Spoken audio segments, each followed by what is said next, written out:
नमस्कार दोस्तों, आज हम चर्चा करेंगे दुनिया की सबसे खतरनाक और निंदनीय बीमारी एड्स के बारे में। दोस्तों, 2 करोड़ लोग भारतवर्ष में एड्स से ग्रसित हैं, जिसमें 40% औरतें ग्रसित हैं और 4% बच्चे ग्रसित हैं और बाकी जेंट्स लोग ग्रसित हैं।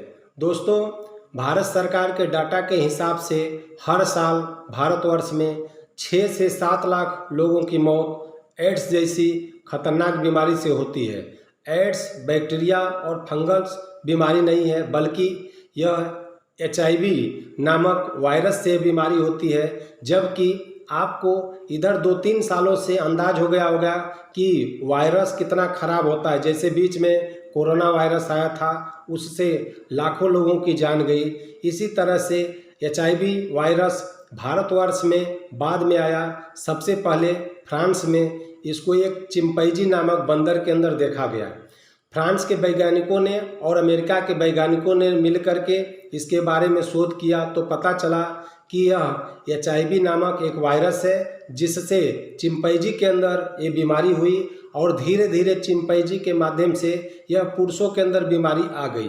दोस्तों, इस बीमारी से बचने के लिए हम आगे कुछ आपको उपाय बताएंगे, और अगर किसी को ये बीमारी हो गई है तो उस कंडीशन में आप क्या करेंगे जिससे कुछ दिन जीवन जी लेंगे, और अगला चीज़ इसके लक्षण क्या है। दोस्तों, एड्स एक्वायर्ड इम्यूनोडेफिशिएंसी सिंड्रोम, यह HIV नामक वायरस से बीमारी होती है, जो कि एक STD बीमारी है। STD बीमारी का मतलब है सेक्सुअल ट्रांसमिटेड डिजीज। यह योनि द्रव्य, सीमेन, दूषित ब्लड, निडिल, सिरिंज के यूज से होता है।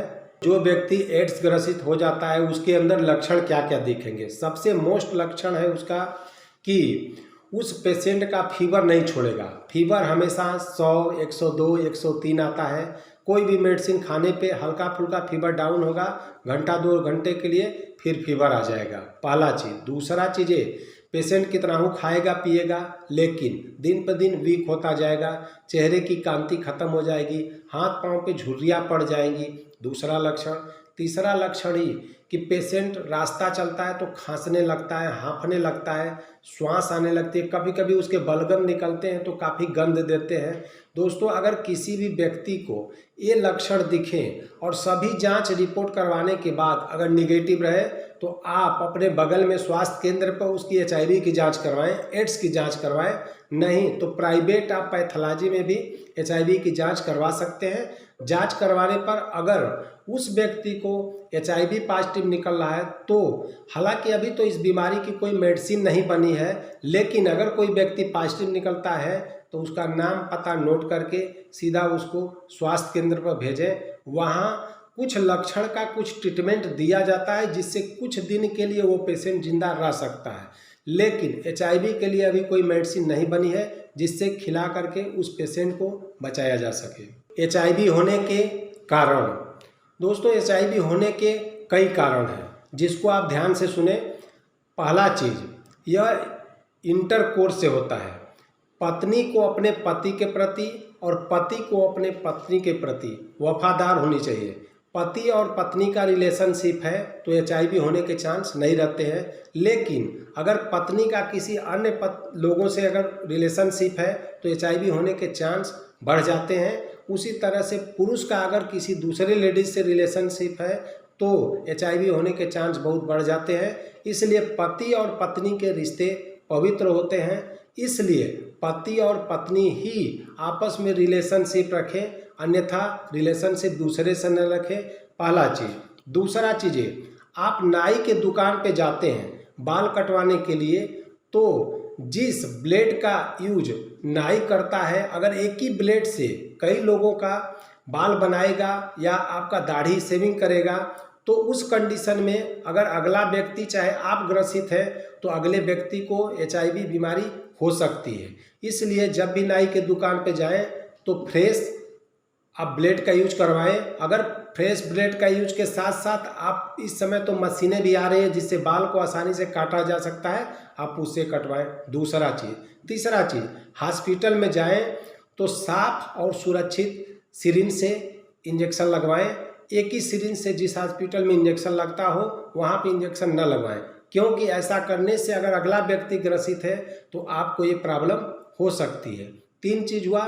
चौथा चीज़ ये कि दोस्तों आपको हमेशा एक चीज़ का ध्यान रखना है, ये इंटरकोर्स से या ब्लड चढ़ाने से या सिरिंज के यूज करने से ही ये बीमारी नहीं होती है।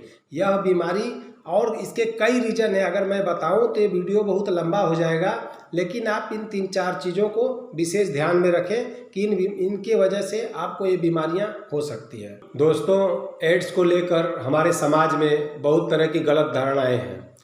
जैसे किसी भी व्यक्ति को अगर एड्स हो गया यानी HIV पॉजिटिव कोई व्यक्ति हो गया है तो उसके घर में लोग जाना बंद कर देते हैं, उससे हाथ मिलाना बंद कर देंगे, उसके पास में बैठना बंद कर देंगे और उससे बात करना बंद कर देते हैं। दोस्तों जो कोई व्यक्ति अगर HIV ग्रसित है उसके पास बैठने से उसके पास बैठने से, उससे बातें करने से या उसके कपड़े का यूज करने से ये बीमारी नहीं होती है। दोस्तों हमने जो लक्षण पीछे बताया वही 3-4 लक्षण है जिससे मुख्य रूप से ये बीमारी एड्स की लोगों को होती है। तो अगर किसी व्यक्ति को आपके आसपास या रिलेशन में किसी भी व्यक्ति को अगर एड्स हो गया है तो आप उस व्यक्ति से घृणा न करें, उससे बात विचार करें, सहानुभूति दें ताकि उसको तसल्ली मिले और चैन से कुछ दिन तक वो जीवन जी ले। दोस्तों ये बीमारी तो बहुत खतरनाक है, हो जाने के बाद किसी का जीवन अधिक दिन तक नहीं चल सकता, बहुत कम समय का मेहमान रहता है, लेकिन जितने दिन रहे उससे प्रेम भाव से मिले जुले बात विचार करें, क्योंकि पहले से कहा गया है कि रोग से घृणा करना चाहिए, रोगी से घृणा कबो नहीं करना चाहिए, क्योंकि कोई भी रोगी ये नहीं सोचता कि हमारे अंदर कोई वैसी बीमारी आए जिससे लोग हमसे घृणा करें। तो दोस्तों यह तो बहुत ही निंदनीय बीमारी है एड्स, लेकिन किसी भी व्यक्ति को हो तो उसके साथ श्रद्धा भाव से मिले जुलें और रहें।